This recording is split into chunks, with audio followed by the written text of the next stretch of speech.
Voilà, donc l'homme du match. Qui est l'homme du match selon vous? Je vous laisse donner l'homme du match, le titre de l'homme du match.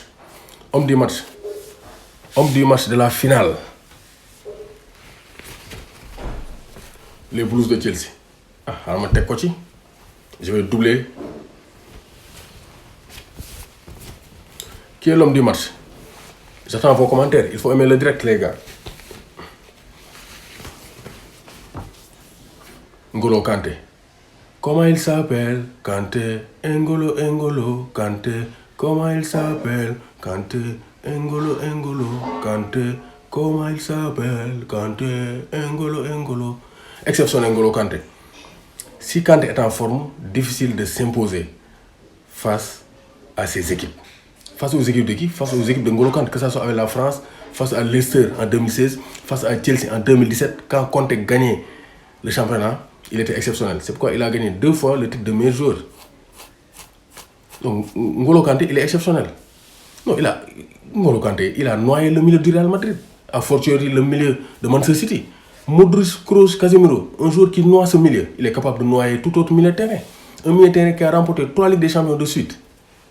Donc, si N'Golo Kanté a réussi à faire ça, ce n'est pas un milieu de City sans milieu de terrain défensif qui va l'arrêter. Et il a été exceptionnel dans les interceptions, dans les tacles, dans les accélérations. Il a été au top. Mason Mount a fait le boulot. Il est sorti fatigué, mais il a donné une passe chirurgicale, lumineuse à Kai Havertz. Durant mon analyse d'avant-match, j'avais dit que Timo Werner et Kai Havertz, ils avaient une dette envers Chelsea. Parce que Chelsea les a payés à prix fort. Ils ont de gros salaires, mais ils n'avaient pas convaincu sur leur rempart. Maintenant, Thomas Tuchel donc, a réussi à trouver un bon langage. Ce sont des Allemands, ils ont réussi à trouver un bon langage pour essayer donc, de faire la différence. Et ils ont réussi à faire la différence. Donc, Timo Werner, même s'il est maladroit, même si les gens ne l'aiment pas trop, à cause de sa maladresse, il a fatigué la défense de City. Et c'est pourquoi Thomas Tuchel l'a préféré à Tammy Abraham et Giroud. Et Thomas Tuchel a eu raison sur tout le monde. On disait que Thomas Tuchel devait faire jouer, mais il a gagné. C'est comme Deschamps avec Benzema. Il a gagné la Coupe du Monde sans Benzema. Donc on ne peut pas lui en vouloir. Parce que ce qu'on lui demande, c'est de gagner. Et Thomas Tuchel a gagné. Et il a remporté la bataille. Il a pris sa revanche sur le Paris Saint-Germain. Parce que le Paris Saint-Germain l'a chassé comme un malpropre. Et là, je te dis, Paris dans un élan. Paris, Thomas Tuchel, c'est un grand entraîneur. Il a amené le Paris Saint-Germain en finale l'année dernière. Thiago Silva, il a pris sa revanche. Même Cavani, il a joué une finale de Coupe d'Europe sans le Paris Saint-Germain.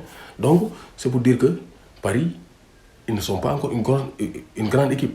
Moi, je vais supporter, mais Paris reste encore un bâtiment sans fondement. Le PSG traîne des carences congénitales parce qu'il n'y a pas d'organisation, ce n'est pas une institution. Mais Chelsea, Gatchingalama. Et la finale d'aujourd'hui, je me rappelle la finale de 2012, on a souffert, mais on a gagné. Parce que Chelsea, c'est difficile que Chelsea soit un favori. Mais Chelsea réussit toujours à faire la différence. Parce que les 10 dernières années, ils ont gagné 2 Ligues des Champions.